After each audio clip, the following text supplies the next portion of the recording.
All right, everyone, welcome to the eviction module. Ben Barber here to walk you through what some may consider boring. Some consider one of the evil parts of the REO world. Absolutely, I could see it. We're making people leave their homes, but this is also a very critical piece of the REO puzzle. Okay, because this is 1A. It's what sets the tone, right? Like, if we're not on point with evictions, and if we don't manage our cash for keys, and if we don't stay on top of occupancy inspections and things like that, and we have an asset that comes to us in the summertime and we don't get it out on the market until the fall, and now all of our first-time home buyers or end users, like with FHA financing, have gone back to school and they don't want to move during the school time, or if we've gone out in fall and we waited till winter and now the market's slowed down and people don't want to go see homes while it's cold, and we risk freeze damage and all this other garbage. That's why this eviction piece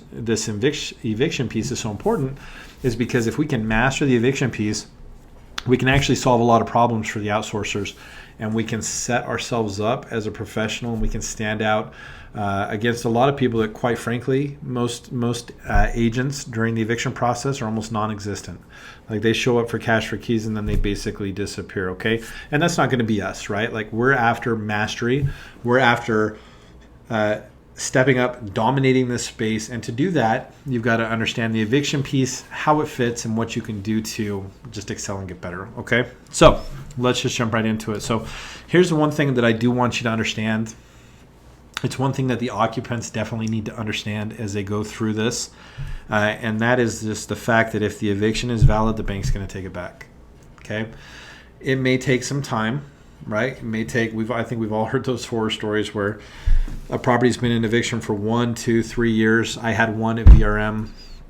Longest one I had ever seen was almost 10 years in eviction. Right? That's the exception. That's not the rule.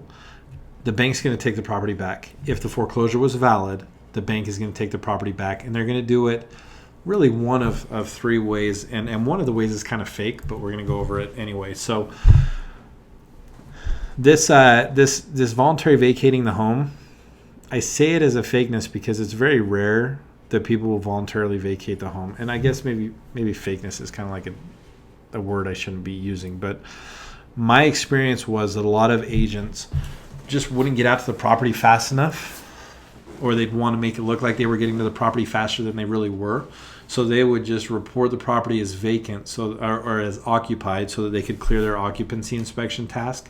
And then the next time they go out there, they'd be like, "Oh, hey, by the way, it really wasn't occupied," but they're not going to say, "I messed up and just said it was occupied," right? So now they go out and they say, "Oh, I just did my inspection again, and the home has been vacated. It was voluntarily vacated." If someone's going to voluntarily vacate the home, the majority of the time they're going to do it really before the foreclosure comes.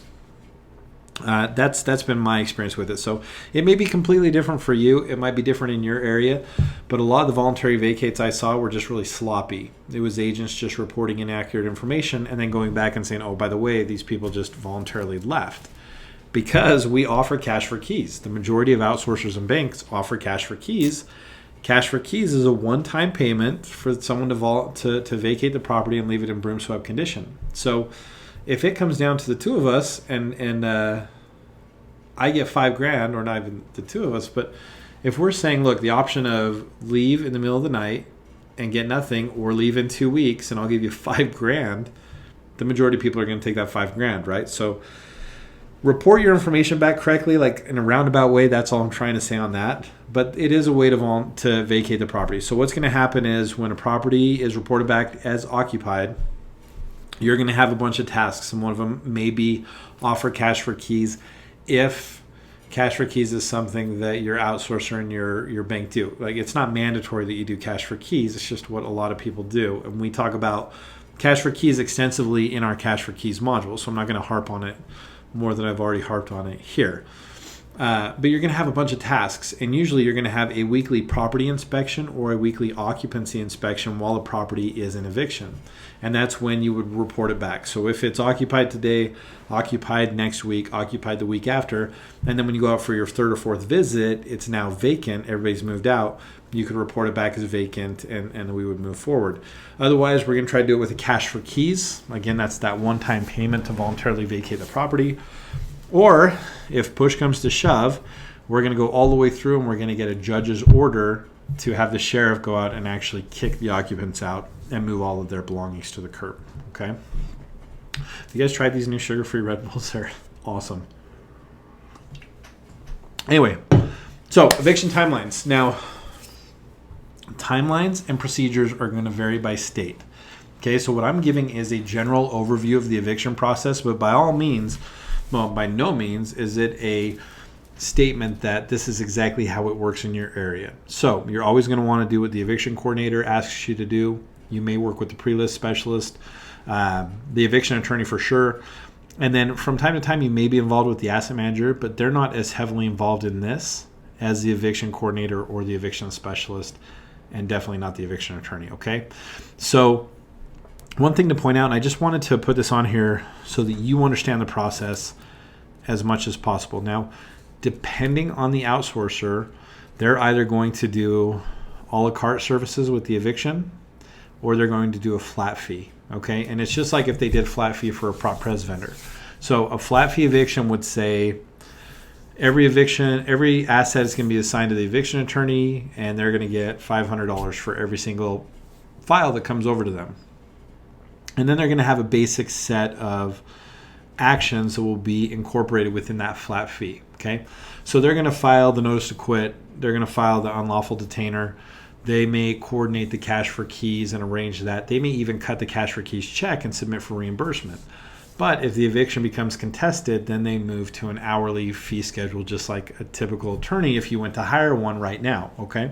Or they may do a flat a la carte, not a flat, but they may do a la carte services, saying like, we'll file the notice of unlawful detainer. That will be $100. We'll file the notice to quit. That'll be another $100. We'll facilitate your cash for keys. That'll be another $100. So make sure you understand how your outsourcer is working with the attorneys. The majority of the time you won't, like I can't ever remember having a client that the agent had to pay for the eviction fees with the exception of cash for keys, okay? That should all be worked out between the outsourcer and the eviction attorney, but you should be aware of it because it really dictates kind of the response you're going to get back from them. And you definitely need to know if they're in an hourly scenario so that you're not burning up a lot of the outsourcer's money, because that's going to look bad on you, okay? So here's my high-level overview of the eviction process. This is Eviction 101, and this is my 30,000-foot view looking down on it, okay? So first thing we're going to do is just file a notice to quit. And the notice to quit is just going to be posted at the property. It's basically going to say, hey, this property's been taken back. You're trespassing. You don't own this property anymore. You have X amount of days to vacate. We're also going to file an unlawful detainer lawsuit with the courts, and that's just saying that someone's in the property when they shouldn't be. We're going to wait for a written response from the occupant, also known as an answer, and they would have X amount of days to file that. That could be up to like 21 days, 30 days, could be shorter. We're going to service the lawsuit. That's just delivering all the documents. If it's contested by the occupant, we're going to go to trial. We're going to wait to see what the judge says. That's the judgment. That's either going to be for the former owner or for the bank. If we get a judgment on our behalf, then we ask the judge for a writ of possession, which basically says we have the right to take the property back, and then you would have a sheriff go complete the eviction, okay? So I want to dive into each one of these a little more and give you a little bit more knowledge on each one. So, notice to quit. This is the very first step in the eviction process, and it's basically just a warning saying the property's been taken back through foreclosure, you're trespassing, you're no longer the owner of this property, you should not be here, and then it gives them a certain amount of time to vacate. It's typically 3 days, much like you would see on a rental, right? Like a rental notice to quit is typically 3 days. But again, that's going to vary by state, okay? And then the next thing we're going to have is an unlawful detainer lawsuit filed, Okay, and then that's just basically we're going to send that summons out to the occupant or occupants and basically give them a chance to submit a response saying why they feel like they should still be there. Okay, so that's what a written response would be. It's basically them saying, like, most of the time you're not going to see something where it says, okay, well, you could see where it says why they shouldn't be foreclosed or why they shouldn't be evicted. That would be a scenario where somebody has a lease. So the tenants rented the home from the former owner. The former owner was foreclosed on, but they still have a valid lease if it was signed prior to the notice of default date, right? So that would be a situation where it would be right for them to submit an answer saying, hey, we signed a lease. Here's a copy of our checks. We've been paying on time. There's no reason for you to kick us out.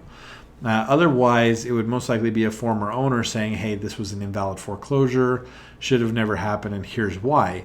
And that may actually have to take it to trial. But that is them filing a written response. It's also referred to as an answer. So if you see, an answer from the former owner or the occupants, that's all that means. They filed an answer with the court. They filed a written response to the complaint that they shouldn't be there. Okay. Now, service of the lawsuit. I put in this, it's funny, I've really just copied this definition and put it right in there, but all it's basically saying is that somebody's actually going out and serving this, right? Like a process server. So it's just a way to document that the occupant or occupants have been served, they've been notified that legal action is pending and that the bank is trying to take this property back, okay? And the reason why this is so important is so that nobody can claim ignorance and say, oh, I didn't know you were trying, I didn't even realize I was foreclosed, right? Like, we've got a paper trail showing that everything was handled correctly all the way through, and that's just part of the process. Now, a trial isn't always going to happen, right? Like, remember, in my experience, less than 10% of eviction cases actually go to a sheriff's lockout. Most of them are going to be a voluntary vacate, or they're going to be done with a cash for keys, or they would have vacated the property before the foreclosure was even complete, right? So it's a very small amount of people that actually feel like they have a valid claim to the home and it should not be kicked out. That will go to trial. Or someone that just simply refuses to move, that could go to trial. But the only time it's going to actually go to trial and be in front of the judge as them making, well, they're always going to make a decision, but the trial only exists if the answer is filed. So that's what you need to realize. Like, if somebody's being defiant and they're like, what the hell with you? I'm just not going to respond. You're going to have to come kick me out with the sheriff. No problem. We'll just take this trial piece out. Okay, and we'll ask for a default judgment if the defendant hasn't responded in time, right? And so that's why we have this written response. If they haven't responded, then the eviction attorney is going to ask for a default judgment from the judge, giving the bank ownership of the property and the right to evict, okay? So here's the thing. We talked a little bit about the flat fee service. I don't know of any eviction attorney that is working on trials under a flat fee. It's typically going to be an hourly rate, could be a discounted hourly rate, but it's going to be an hourly rate, and most likely that's going to have to be approved through the eviction specialist, the eviction manager, or the client is going to coordinate that directly with the eviction attorney, because it can get incredibly expensive. As you guys know, attorneys are not cheap. Even if they were $100 an hour, their ability to bill is ridiculous, right? So they're going to charge for every phone call, email, consultation, everything like that. So those would need to be approved by the outsourcer and by the client. So don't be surprised if there's a delay there, because they're basically analyzing and they're looking at all of their options before they approve that amount if an answer has been filed and we're going to trial, okay? The attorney represents the bank, and they're just going to go submit evidence why the bank should get it back, and that's most likely going to be the foreclosure paperwork, okay? All right, so judgment. Now, if we haven't gone to trial, if no answer was filed, the attorney is going to ask for a default judgment. And what they're basically going to say is, hey, judge, here's the information. We filed this unlawful detainer.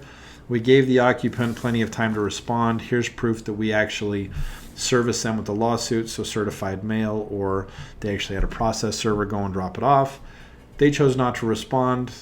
We're in the right. Please make a default judgment for us, for the bank, to take the property back. Otherwise, if it's gone to trial, then they're going to ask the judge to make a decision just like you would in any other trial, okay? So the judge is going to make a decision and rule for or against the bank. If they go against the bank, it becomes a lot more complicated, and that's really not part of this module, because basically if they're going against the bank and saying, they could do a couple things. Like in that tenant scenario, they may come back and say, hey, the tenants filed a lease before the notice of default. You need to honor the lease. They could do that. That's no problem. But if it's a former owner and the judgment is for the former owner, then most likely it's because the foreclosure is deemed invalid, and that's going to have to go back through it and probably vacate the foreclosure. So that gets a lot more complicated. Doesn't hardly ever happen, but it's a lot more complicated. So that will be something we will look at as we get to that. I've never seen it happen like that. Okay.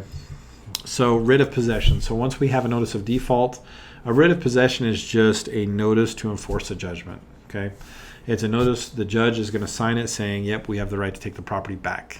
It's the easiest way to look at it. Like, we have the right, the bank has the right to go in and take this property back through physical force, which is the sheriff. So now we go to the lockout, and this is the actual eviction. So everything we've done up to this point is the eviction process. The actual eviction is synonymous with the lockout, and that's where the sheriff and his crew, and a crew, now you may provide the crew, but the sheriff and a crew go out and they physically remove the occupant, they change the locks, and they take all the belongings in the house and they put them right on the curb, okay? They will do this, guys, it doesn't matter if it's raining or snowing or if there's a hurricane, if there's antiques in the house, if there's family heirlooms, none of that stuff. They will take everything and they'll put it right out on the curb, which is why it's so important that you help people understand that eventually the bank will take the home back. Okay, so it's in the best interest of everybody involved to either voluntarily vacate or do it through cash for keys. But the lockout's the very last thing that anybody wants. Nobody wants it. The bank doesn't want it. The eviction attorney may want it because they're actually doing a little more work, but it's just not good for anybody. So we want to do everything we can to avoid this. But again, if it goes all the way to a lockout, the sheriff's going to show up with a crew, physically remove the occupant. They're going to take all the stuff, put it on the curb, change the locks, and wipe their hands clean and move away. Okay. Now, this is kind of for any part of the REO process, and as you're going through a short sale. If the occupant claims that they're involved in an active bankruptcy, pass that information along to the outsourcer, the eviction attorney, because most likely everything's going to stop. Okay, if they file bankruptcy or file for bankruptcy protection before the foreclosure, that halts the foreclosure. If the home's been foreclosed on and now we have an eviction proceeding and they file bankruptcy and now are protected under the bankruptcy, that's going to halt the eviction. Okay, it's a tactic, and what you'll see most likely, sometimes people will go through with the bankruptcy and they'll go all the way through and they'll do like a chapter 11 or a chapter 13 or a chapter 7. I think the 11 is for businesses, but they'll go and they'll file the bankruptcy. It takes about 3 months to get in front of the bankruptcy judge, and then they may be missing paperwork, or they may not show up, or they may cancel their case. Well, then it would go right back and pick up where it left off in the eviction process. But it's a great way for occupants to stall. And that's what a bankruptcy typically is. Typically, they're doing a stall tactic. And you'll see that quite a bit. But for you, to protect yourself, when someone goes into a bankruptcy, if they mention it, they say, I'm thinking of filing bankruptcy, I might as well just go bankrupt. You're going to drive me to bankruptcy. The minute bankruptcy is mentioned, you want to take that information and deliver it to the outsourcer right away. Or if you're communicating directly with the eviction attorney, you want to take it to them right away. Because there are certain things that you can and can't do if someone is under the protection of that bankruptcy. Okay? So bankruptcy is like the kill switch, right? Now, we said this, evictions vary by state, so there's going to be different process for each state. And likewise, you're going to have different eviction timelines. Okay, so like in some states, it may be just a couple of days. But I know like when Florida got hit really heavy, the courts didn't really hire any, like they didn't take on any additional personnel. So the process that was only maybe like a 14 to 30 day process turned into like a 7-8 month process, simply because there were so many cases that had to get in front of the judge, and there just wasn't enough time in the day to handle all of them. It happened in Nevada. You may see that from time to time. So the eviction timelines are going to vary depending on the state, and also depending on the influx of volume, right? Which is why, again, cash for keys is such a great option, because it mitigates the time that's in eviction and bypasses the lockout. So during the eviction, this slide is really kind of thrown to, I apologize. There's so much in eviction, and it's like delivering all this information to you, but it can be kind of jumbled. It's like I'm just randomly throwing out facts on this, but you still want to do your weekly inspections during the eviction and report back to the outsourcer. So a couple things that you're looking for. You're not just looking to see if the property is still occupied, but when you're reporting back, you also want to report back on the condition of the property, right? Like you want to make sure that there's like you're going to look at habitability issues. Like, are there holes in the roof? Is there water leaking in? Are there safety issues with the house? Is the power off? Is the property at risk for code violations? Like, is the grass growing to 3-4 feet? Like, all these different things that you're just going to want to report back, because you're not making a decision on how to move with these. If it's an eviction, the outsourcer doesn't have the property. Like, they don't. It's funny because they legally have it. The bank legally has the property through the foreclosure, but they haven't received the right to take the property back through a lockout. So it's really like walking on really thin ice on that. So you just want to take the information, take it back to the outsourcer, and let them determine what you want to do. If there's an active code violation, let them decide if they want to go out and cut the grass and not submit it for reimbursement, because most likely the outsourcer is not going to or the client's not going to reimburse that money, right? So that's one thing you want to look out for.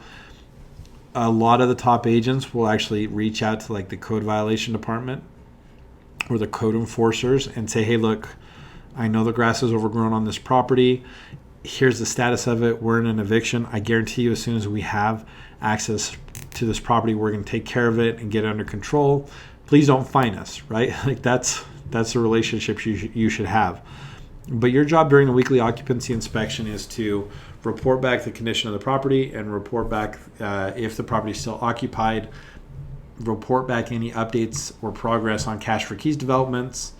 And that's really it. You may get to a point as you get closer to the lockout where they say, quit going out, stop offering cash for keys. We're just going to go to the lockout, okay? One thing I really want to stress, though, is you want to complete any assignment or request from the eviction attorney with urgency, because everything they're doing is on timelines.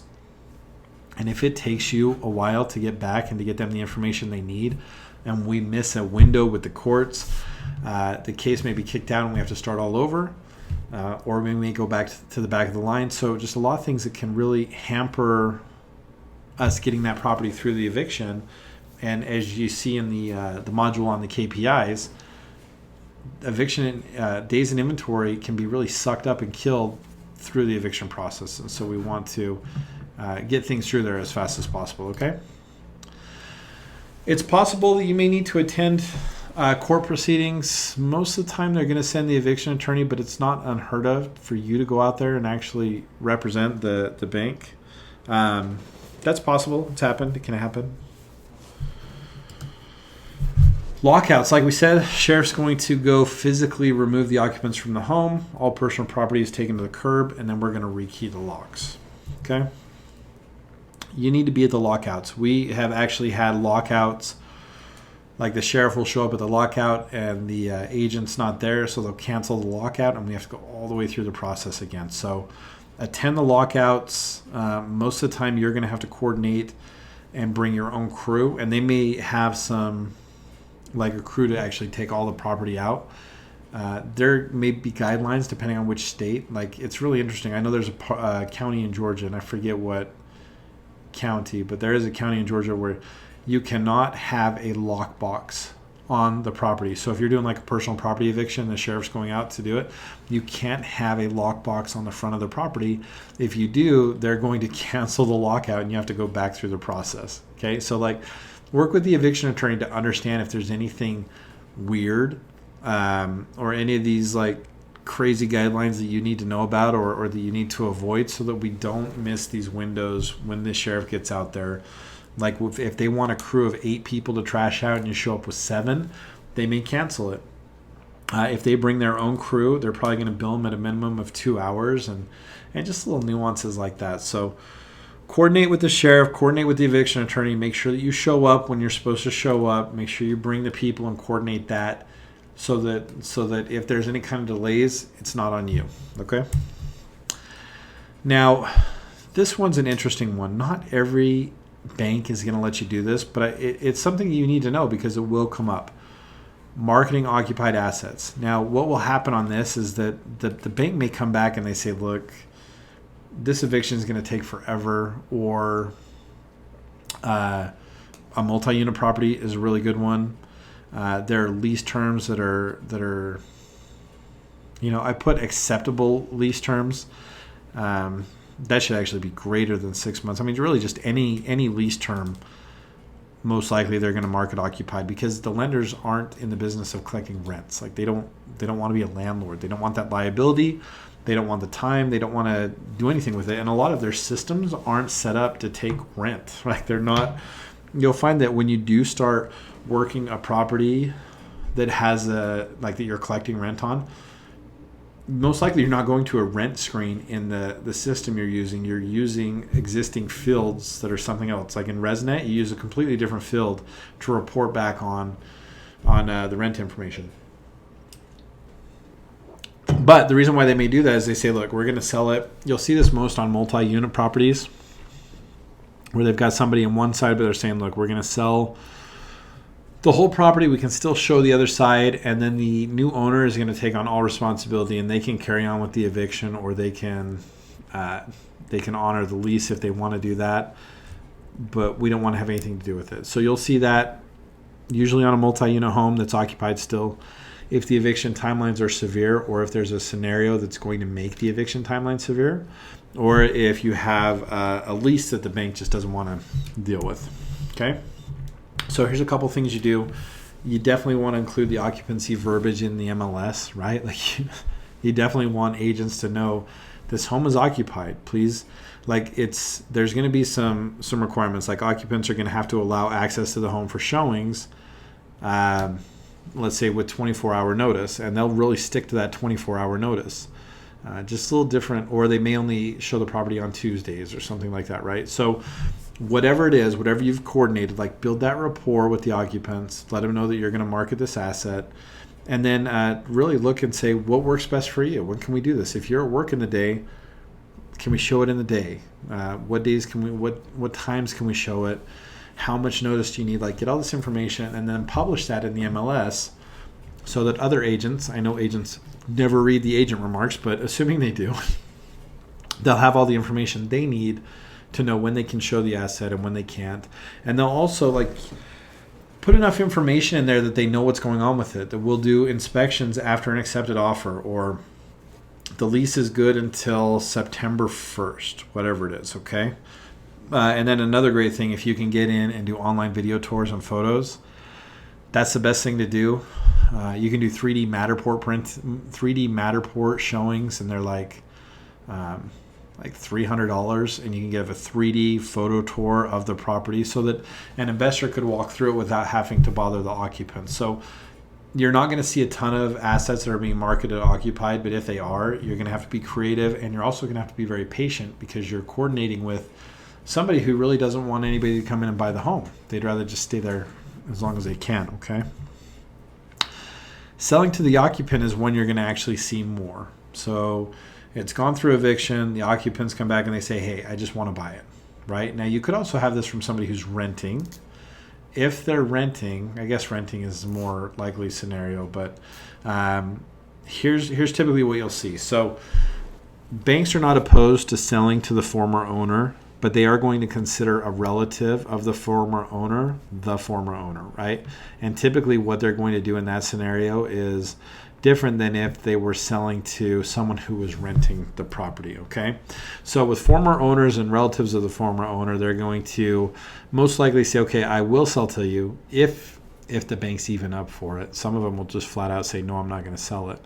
But if they do agree to it, most likely it's going to include all the past due amount, even if the property, like if the property is only worth $100,000, but the former owner owes $120K, they're going to want their $120K plus any legal fees, right?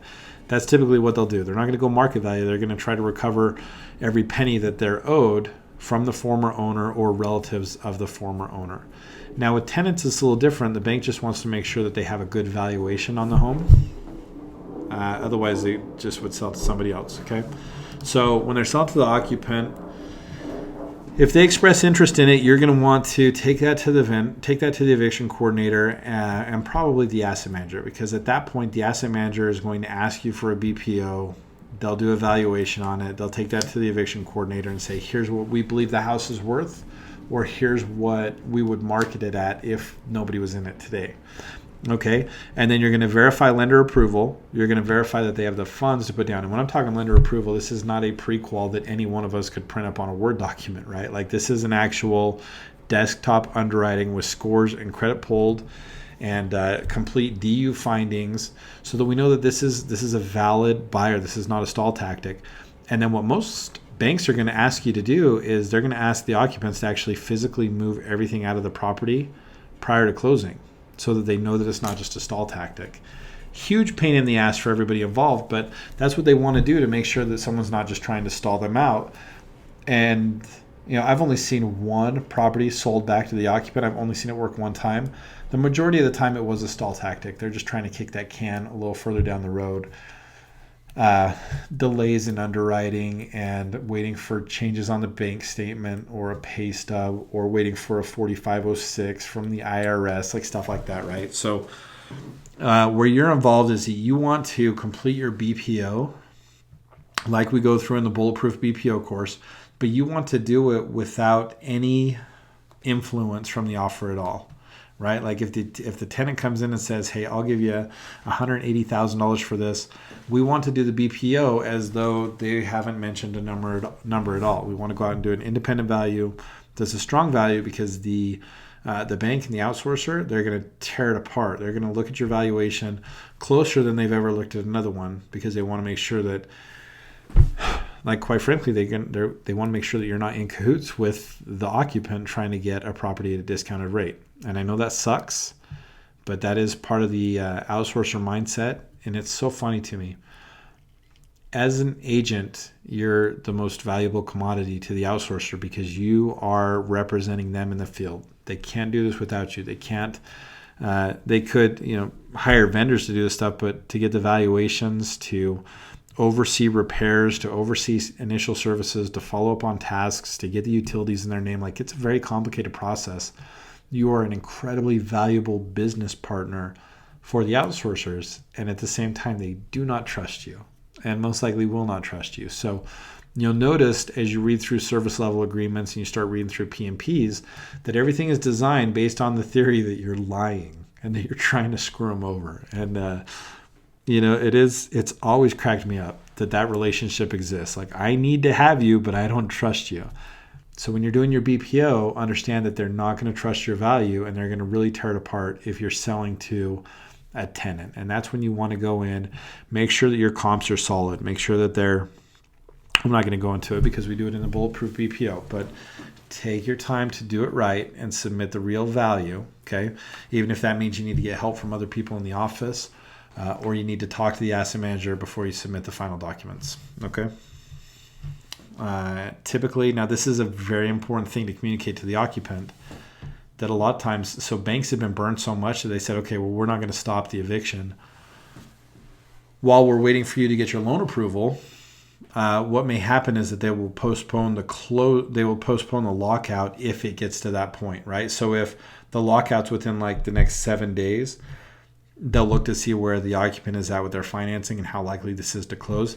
And then they may delay the lockout. That's one reason why they say, hey, we want you to move out. We actually want you to move out. We'll sell this property to you. You have a contract. And remember, REO is different than short sale. Once you're under contract, it's yours as long as title's clean and you live up to your end of the bargain. It's yours.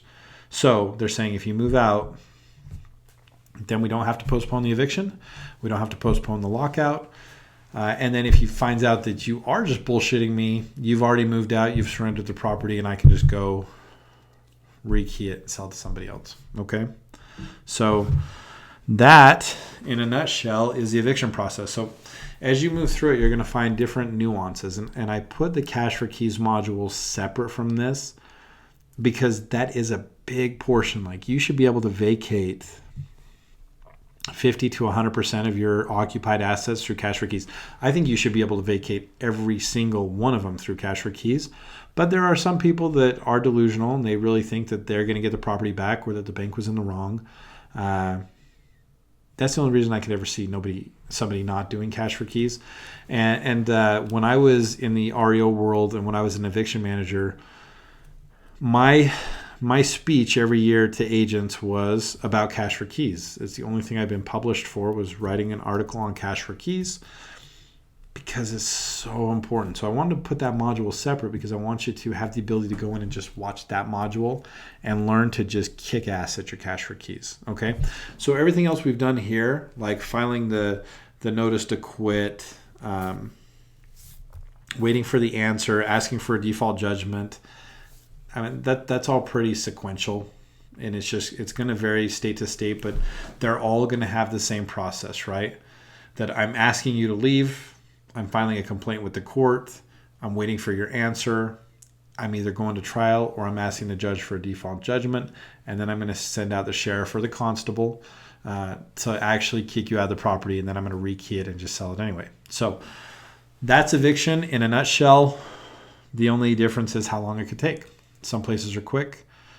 Some places like Miami-Dade is still very backed up. So eviction timelines are going to change. But then also, as you'll see when we look at the KPIs, one key performance indicator is days in status, and eviction is one of the statuses. So anything you can do to shorten the eviction timeline is going to help you stand out, right? Like if you can get out there and you can post something for the eviction attorney, or if you can make contact with the occupants and find out if they're going to contest the eviction or not.